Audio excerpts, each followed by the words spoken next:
Greetings, this is Mark Weithorn here, your real estate trainer with your market update.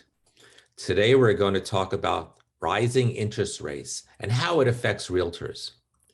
There's been a lot of talk about how rising interest rates are going to kill the economy, drag us into a recession. Well, there's a silver lining with increased mortgage rates. Since COVID hit, people, mostly millennials, have been moving out of their rental apartments and buying homes. This is creating a frenzy in the single market home market. Home prices are up over 20%. There are bidding wars, and inventory levels are at record low. In fact, inventory levels are dangerously low. Realtors measure inventory levels using a concept called months supply. Less than 6 months supply equals low inventory, a seller's market. You can get your price. More than 6 months supply means too much inventory, a buyer's market. You can negotiate for a discount.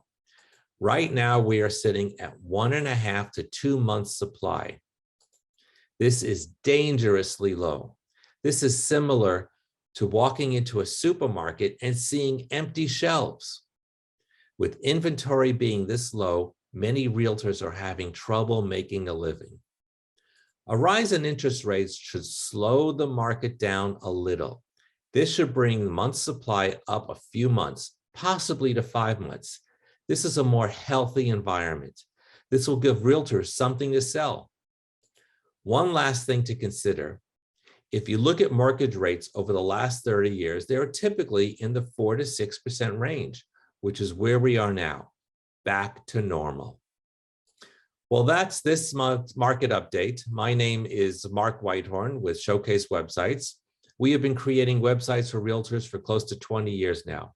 You can visit us at dpishowcase.com, and please remember to subscribe and like my YouTube channel to get updated videos. Thanks for listening to my 2-minute market update, and have a great day.